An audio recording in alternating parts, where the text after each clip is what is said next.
I thought I'd take a little test drive with this type of video, so I hopefully you like it.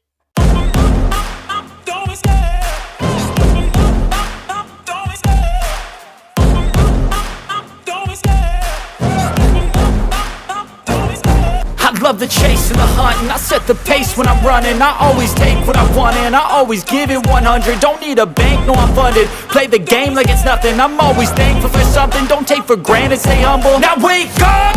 It's time to look at the enemy. Look in the mirror. Hello everyone and welcome back to Pitch This here on the MrEliMac YouTube channel. I'm your host MrEliMac, and today I'm going to be giving a little test drive with a video that a lot of people have been requesting. Not this particular video, but videos of me doing a fan cast of my What If the MCU Was the DCCU. A lot of people have been asking me to fan cast those characters, and whilst I do have a casting for a good majority of those characters, I don't have an official, I haven't actually said any of the castings, and so a lot of you have been asking me to do a fan casting video and sort of release who I would want to play these characters. But before I actually do that video, I wanted to see if there was any true interest in it, like if people would actually like me doing a video like that. So before even doing a video like What If, like my fan casting videos, I thought I'd give it a test drive here with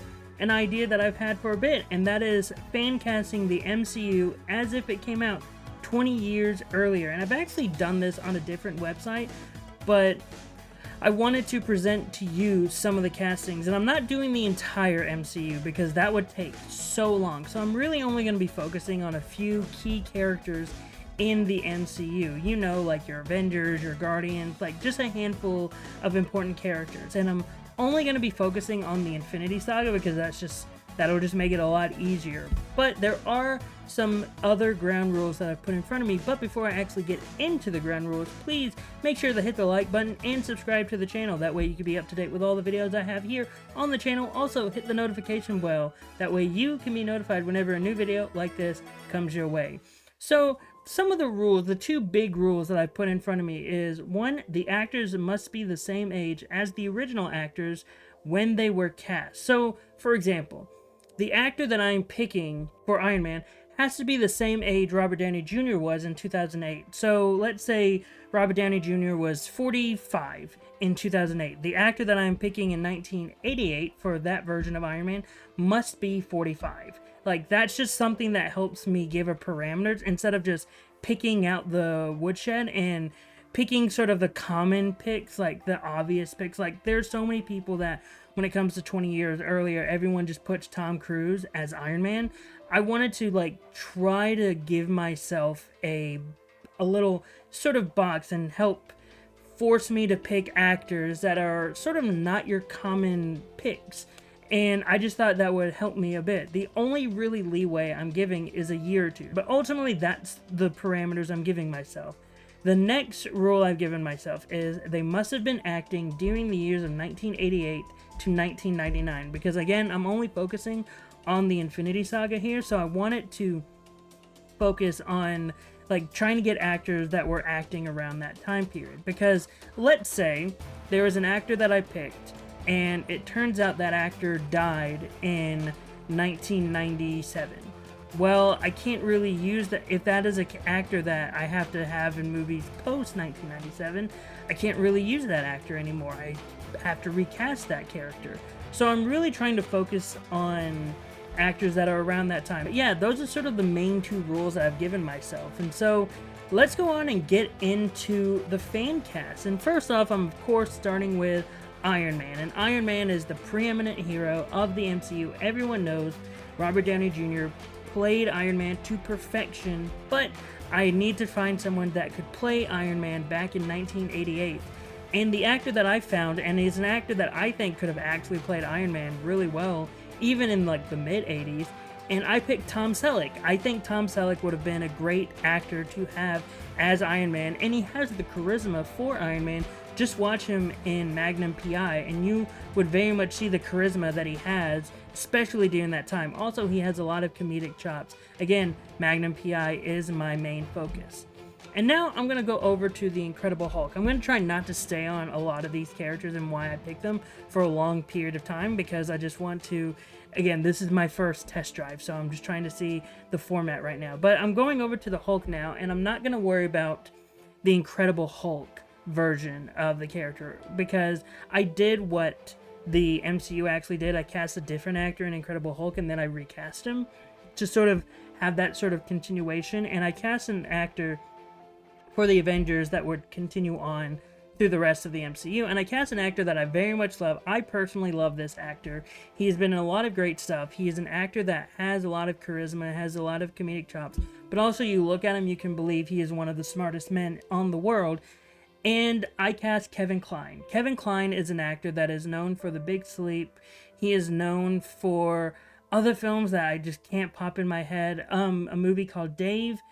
Again, he is a very notable actor. If you see him, like, I'm going to have a picture of him on screen, but if you've seen him, you know who he is. Also, if you're a fan of The Road to El Dorado, he plays Tulio in...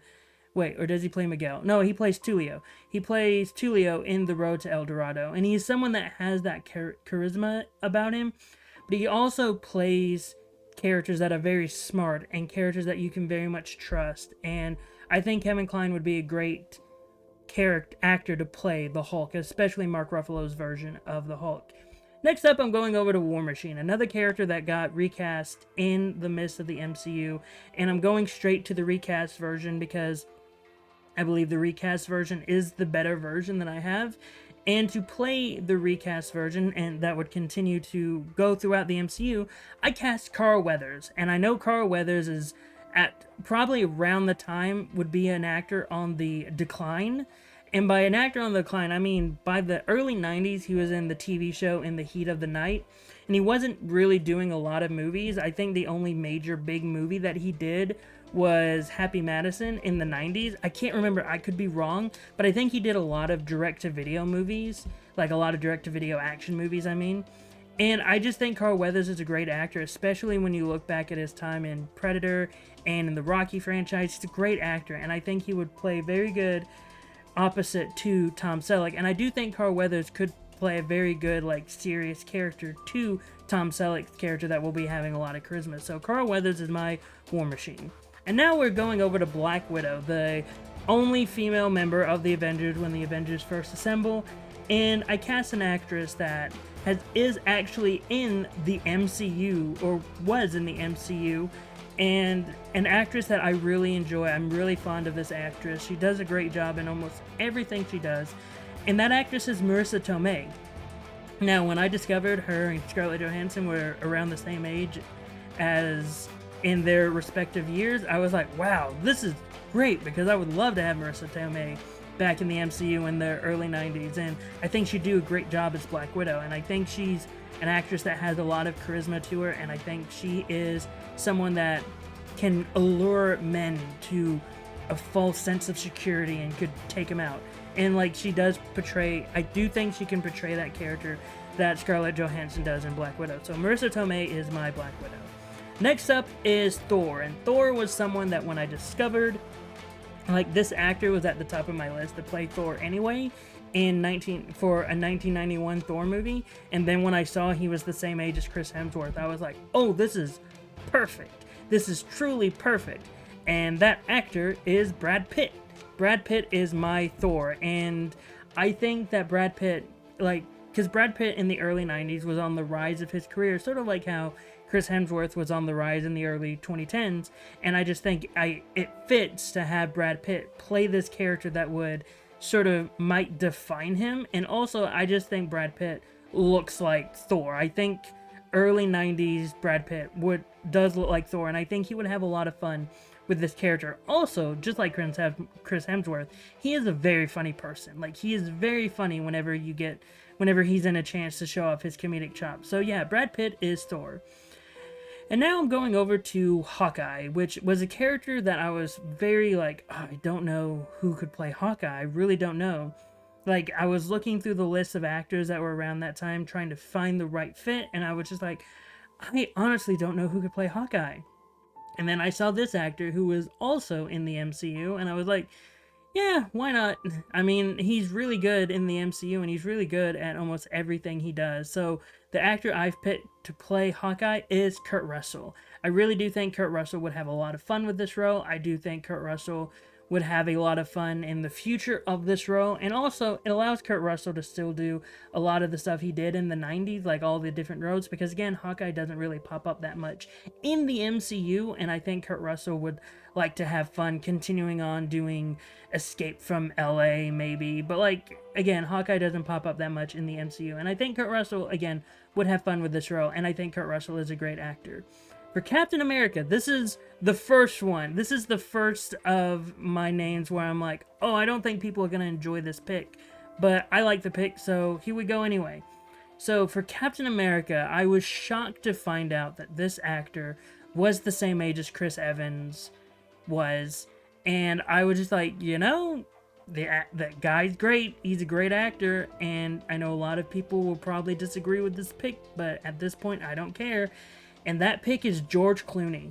I think George Clooney could play a very great Captain America. Now, did he play a great Batman? No, he did not. But again, at the time when he did that Batman movie, like the character franchise, the film franchise was on the decline, so I wouldn't really blame it on him. I would very much blame it on Warner Brothers for that film. But I do think that George Clooney, with the right team, and I do honestly think Joe Johnston could still direct this Captain America movie. I do think that George Clooney could play a very great Captain America. I think he could play the earnestness of Captain America. I do legitimately think that he could be great to see in this role, and I think that George Clooney could carry himself as Captain America. Now, would they try to dye his hair blonde? Maybe, but I think we could get away with a dark-haired Captain America. Maybe when he starts getting a little gray in his hair, maybe that's when we start going like, hey, let's start dyeing your hair. That way the gray isn't there as much anymore. But yeah, I just think George Clooney would do a great job as Captain America. And now I'm moving on over to Nick Fury. Nick Fury was not as hard as I thought it was, as casting him was going to be, because the moment I saw this actor was around the same age as Samuel L. Jackson, I was like, oh, this is perfect. I don't need the look anymore. And that actor is Louis Gossett Jr., and he's from like The Officer and the Gentleman. I think that's what the title is. But Officer and the Gentleman, he was in that. He was in that pilot movie that I can't remember, that Air Force pilot movie, I can't remember. And it's not Officer and Gentleman, it was like an action movie. And I think Louis Gossett Jr., like, you look at him and he looks like he can carry himself as like the boss, as like the director of S.H.I.E.L.D. He seems like he is a man that knows when he's in charge. And the few movies I've seen Louis Gossett Jr. in when he was younger, he was very much someone that carried himself as a leader. So yeah, Louis Gossett Jr. as Nick Fury. And now I'm going over to like the first villain that I have on my list, and that's Loki. The only reason why I'm singling out Loki over other than the other villains is because how important Loki is to the Infinity Saga. And so for Loki, I went for an actor that he is very near and dear to my heart, mainly because of a TV show that I watched. And this would be a role that would very much be him growing into a character, like growing into this character around the same time as Brad Pitt is growing into Thor. And the actor I picked was Robert Carlyle. Robert Carlyle is the actor I picked for Loki. And everyone knows his work. If you've seen Once Upon a Time, you know his work as Rumpelstiltskin. And every single time I look back at his time as Rumpelstiltskin as Once Upon a Time, I'm just like, oh, that is Loki. He was very much doing a Loki-esque character in that role, and if he was able to do that like in now, then I can very much believe that he can play Loki back in the early 90s. And I do think Robert Carlyle would do a great job as Loki. So yeah, now we move over to what I think is going to be another controversial pick, and that's for Bucky Barnes' Winter Soldier. And look, I understand this one is going to be hard for people to accept, but again, I'm just following the rules that I put in front of me. I'm just following the rules. And this is an actor that is very much known more for his 80s work and some of his 90s work. And I think that if you just think about it for a little bit, it will work. Maybe if you think about it, the actor I cast for Winter Soldier was Emilio Estevez.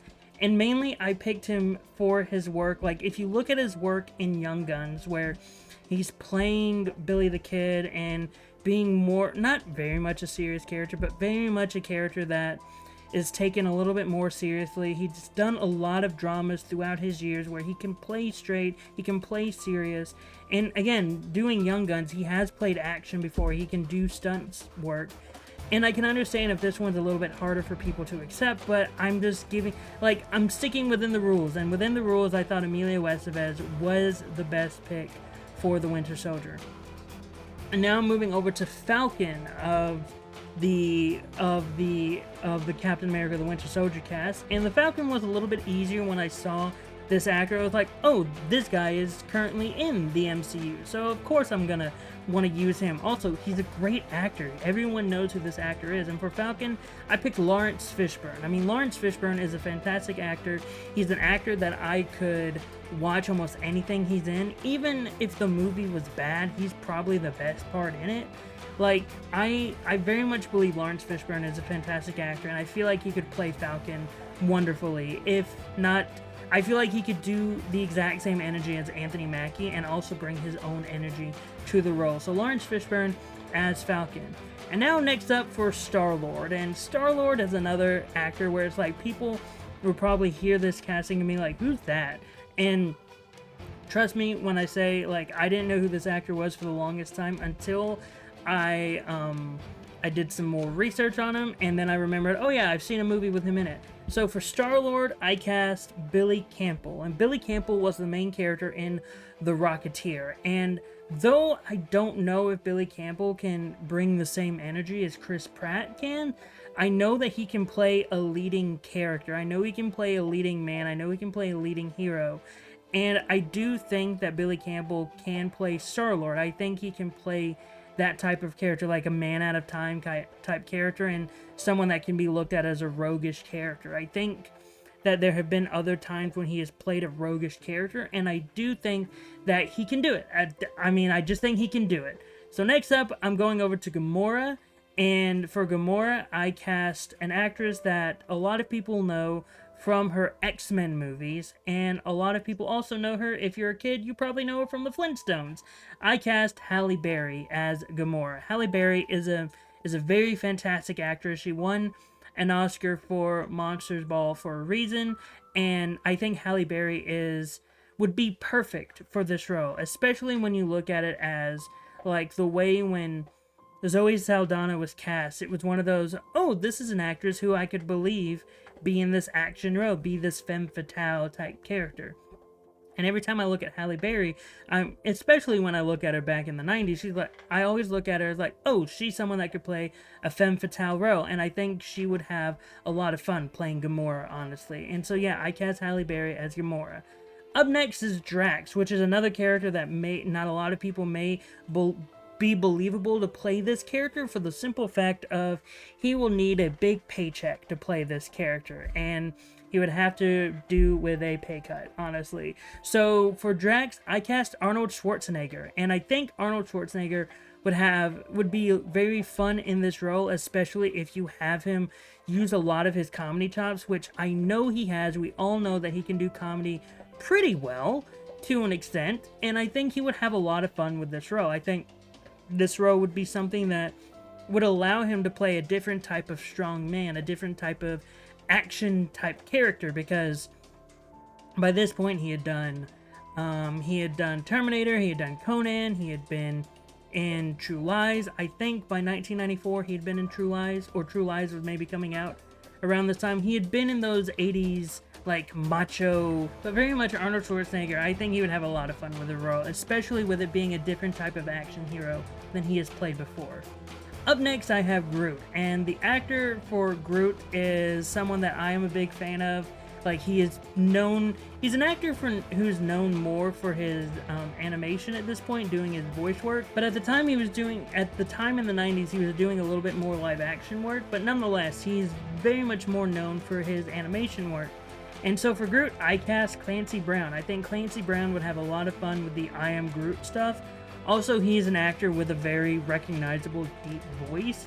So I just think like having his voice be Groot, I think it would be a lot of fun, especially when they get to the point where it's like, oh, we got to do adolescent Groot, or baby Groot, or teen Groot, like all those different type versions of Groot where it needs to be higher pitched. So I just think they'd have a lot of fun. Like Clancy Brown would have a lot of fun playing Groot, and I think a lot of people would have fun with him being Groot. And now I move over to Rocket Raccoon. And Rocket Raccoon, the actor I cast for him, is not someone like Bradley Cooper. It is someone that has done some voiceover work, and I think a lot of people know this one character for a different role. Not the role that I know him for. I know this actor from Grease too. And I think he would be very great and very perfect for Rocket. So for Rocket, I cast Christopher McDonald, who is known for Shooter McGavin. And I think he would be someone that could play Rocket, like, amazingly. I think he could find a way to make the character his own and find a way to get into that. Like, Bradley Cooper mentioned that he did a lot of Joe Pesci-esque type voice work to get the Rocket voice. And I think Christopher McDonald could do the exact same with Rocket. And I think he would have a lot of fun with the role. Next up is Nebula, and for Nebula, I found an actress that was someone that I adored back in the 90s. She was almost everywhere in the 90s, especially Wayne's World, the first two. And so for Nebula, I cast Tia Carrere, and I think Tia Carrere could do a fantastic job for Nebula. She's someone that very much, you just look at her and you're like, oh yes, you are someone that is dangerous. I believe that you could kill someone just by looking at them. And I think Tia Carrere would do a fantastic job as Nebula. Especially, I think she would do a great job having that growth from being villainess to heroine. I think she could do a great job in that role, and I think she would have a lot of fun with it. I mean, I think a lot of these actors honestly might have fun with these roles, but who knows? You can probably disagree with me that some of them might not. Anyway, moving on over to Quicksilver. And Quicksilver is someone that I was looking up for this role, and I was thinking, I want a bad boy actor. Is there an actor at this time who would have been perfect that could have been a bad boy? And then I saw this actor, and I'm like, yes, he would be perfect for bad boy. And the actor I picked was Skeet Ulrich, who is known for Billy Loomis in Scream. And I think Skeet Ulrich would be a great Quicksilver, especially the version that we got in Avengers Age of Ultron. I think Skeet would do an amazing job as Quicksilver, and he's someone that I think would be able to play the rebellious side of Quicksilver a little bit better than I think Aaron Taylor Johnson did. And I just think Skeet would have a lot of fun doing this role, being able to let out the bad boy energy a little bit more. And he gets to play a superhero that dies in one film. Spoilers for Age of Ultron. Next up is Scarlet Witch, the twin sister of Quicksilver, and this was someone that I was having a little bit trouble with, and then I found this actress and I looked more of her body of work, and I was like, oh, she sort of works with this type of role. In particular, like, because a lot of stuff that she has done you can consider as darker stuff, more serious stuff, but I think she is a very great actress, and that actress is Anne Heche. And I think Anne Heche has been a really great actress, and I think she was really great in a lot of the work that she had done, and I'm very sad that she has passed away, and I think that she would do a great job for Scarlet Witch. Next up is Vision, who would also be the voice of Jarvis, and this one may be a little bit harder for some people to grasp, for the simple fact of when I was casting for this role, when I was picking this role, I was like, oh, I didn't realize this actor was the same age as Paul Bettany, and I was like, well, I like this actor a lot, and I want to see him play a good guy, because the majority of the time, he plays bad guys. So I just cast him in this role, and that actor is Malcolm McDowell. And I wanted Malcolm McDowell to play this heroic character, because he doesn't really get to play heroic characters that much. And I think that it would be fun to see him have that growth that Vision has in the movie series, and I think he would enjoy being able to play a heroic character after being known for a lot of villainous characters. So yeah, Malcolm McDowell is Vision. Next up is Ant-Man, Scott Lang, and this one is an actor that has also appeared in the MCU, and I think would be great. He has a lot of comedic chops. He may not be known for comedy, but one of his biggest movies that he has ever been in is very much a comedy, in my opinion. And so for Ant-Man, I picked Jeff Bridges. Jeff Bridges is an actor that I think could play the lovable character of Scott Lang, be a lovable character, and be a character that you can believe that it's like, oh yeah, he's a dad. I can believe that he is a dad and is just trying to do right by his daughter. And so yeah, I just think he would be great for the role of Ant-Man. So Jeff Bridges is Ant-Man. Next up is Wasp, Hope Van Dyne to be specific. And this is an actress that I've really, if you want me to be honest, I've only seen one movie that she's in, but I thought she was really great in the role. And she's also an actress that I've seen throughout the years that has been in a lot of roles where it's like, oh no, she has to be in charge, and she's someone that I can believe is in charge. So for Hope Van Dyne's Wasp, I picked Patricia Clarkson. I really enjoyed Patricia Clarkson in that one movie that I saw her in, which was a Dirty Harry movie, actually. And I think she is a very strong actress. I think she could play someone that is a very serious actress. So Patricia Clarkson as the Wasp. Next up is Black Panther, and he was the one. This is the one that I know for very fact that he is, I want to say, 1 year older than Chadwick Boseman was when he was cast. And I honestly don't care. Even if I look at the 90s of casting Black Panther, this is the actor that I go straight to when I'm like, oh, this guy could play Black Panther. This is the guy that I'm like, oh no, this guy is playing T'Challa in the 90s. I don't care if people look at Samuel L. Jackson or Wesley Snipes. I don't care. It's this guy right here. And it is Denzel Washington. Denzel Washington carries himself with a regalness. He carries himself like a serious actor because, let's be honest, he is, compared to Wesley Snipes and Samuel L. Jackson, he is the most serious of the three. And Denzel Washington has that regalness that Chadwick Boseman had. It's also nice to have Denzel Washington having that little mini relationship he had with Chadwick Boseman being just like a fun little note right there. So yeah, Denzel Washington is my Black Panther. And for Spider-Man, this is an actor that I was actually shocked was the same age as Tom Holland was back in 1996. And so yeah, I picked this actor and I was like, wow, I mean, it worked, so I'm picking him. So for Spider-Man, I cast Fred Savage. Fred Savage, best known for his time in what was that TV show? I can't, Wonder Times? I think it's Wonder Times. And I really think that he could play a really good Spider-Man. And especially, like, you see how he is in Wonder Times. I think it's Wonder Times. I could be completely wrong. But I think he could do a really good job as Spider-Man, especially being known for being a young actor. Like, this is his first time being able to be that young actor, but also take more of an adult approach with that acting. So Fred Savage is Spider-Man. For Doctor Strange, I picked this actor because I love this actor's work, and I think he could do really great job as Doctor Strange. For Doctor Strange, I picked Eric Roberts.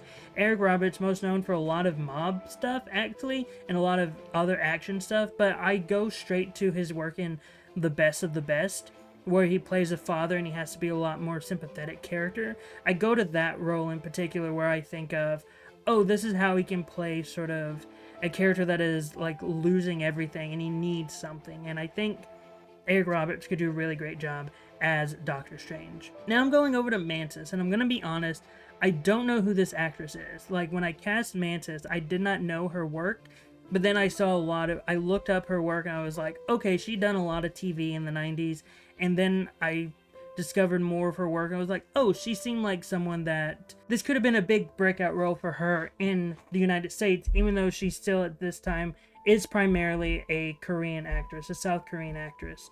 So for the role of Mantis, I chose Jo Min-soo, and she actually got into a lot of breakout roles around 2012, and so I'm sort of pushing her career to stardom a whole lot sooner with this franchise and putting her as Mantis. And I do think that, and I'm sorry I couldn't pick a more accurate photo of what she looked like back in the 90s. I only have this photo that you see in front of you. But she's just someone that I think could do the role. Like, she's someone that I think, just looking at her, she carries her, like, a regalness to her that I think Mantis does on occasion. So Jo Min-soo as Mantis. For the role of Valkyrie, I chose an actress that wasn't super popular, in the 90s, but she is someone that was in a big film that is Candyman, and that is Vanessa A. Williams. I picked Vanessa A. Williams. Now, I mainly know her from The Flash, because she was the mom of Wally West in the Flash TV show. But she was in Candyman, and I think she did a really great job in Candyman. And it's just other work that I have noticed her in, being like, oh yeah, she seems like someone that could have a lot of fun with the role of Valkyrie and be someone that I think could enjoy being able to play this sort of strong female character. So Vanessa A. Williams as Valkyrie. For Okoye, I was so excited when I saw this actress was the same age as Danai Gurira was when she was cast. And so I was like, yes, I am totally putting this actress as Okoye, someone who was also in the MCU, and that is Angela Bassett. Angela Bassett is my Okoye because she is a powerful woman, and she is someone that deserves to show her power. She, again, if you've seen her in the MCU, you've seen her play Queen Ramonda, you know how strong of a character she can play, and I think Angela Bassett would be amazing as Okoye. Now we move over to Captain Marvel, which is the last major hero that I am picking, and the actress that I picked is someone that in the 90s, she was getting her big breakout moments, and she had a breakout movie in 1998 in the film The Mask of Zorro. If you haven't guessed, I'm picking Catherine Zeta-Jones as Captain Marvel. I know she doesn't visually look like Captain Marvel as much, similar to how with George Clooney, how the character is blonde, and so Catherine Zeta-Jones isn't really blonde. But I think Catherine Zeta-Jones would do a fantastic job as Captain Marvel, having that strong will of Captain Marvel. And I do believe Catherine Zeta-Jones could literally kick people's ass in the film. I think it would be believable. So yeah, Catherine Zeta-Jones as Captain Marvel. And now we come over to the main antagonist of the Infinity Saga, for Thanos. And for this actor, I just had to cast this actor. When I discovered he was the same age as Josh Brolin, I was like, yes, of course, it has to be him. It has to be him. So for Thanos, I picked Jeremy Irons. He has an iconic voice, someone that carries a presence that could be very villainous, and someone that you can look at and go, yep, I can believe that he is the main threat of the MCU. Jeremy Irons is someone that I look at and go, yep, you are the big bad, and I am terrified of you. And so I just think he would be perfect for Thanos. And yeah, Jeremy Irons is my Thanos. And that's the fan cast for What If the MCU came out 20 years earlier. I know there are a lot of picks that I did that not a lot of people are going to be fan of, but I mean, within my rules, they fit the roles well. But other than that, what were your thoughts on this fan cast? Did you like it? Did you hate it? Were you indifferent to it? Whatever your thoughts, post them in the comments down below. Also, what did you think about this video? Is this legit, a video like this, something that you are interested in? And what are some critiques that you would have for it? Like, I very much would like to hear the feedback of doing a video that is fan casting. But if you did like this video, please hit the like button. Also, hit the subscribe button, or hit subscribe. That way you can be up to date with all the videos I have here on the channel. Also, hit the notification bell. That way you can be notified whenever a new video like this comes your way. But until then, I have been MrEliMac. You've been the audience, and I hope you all have a great rest of the day.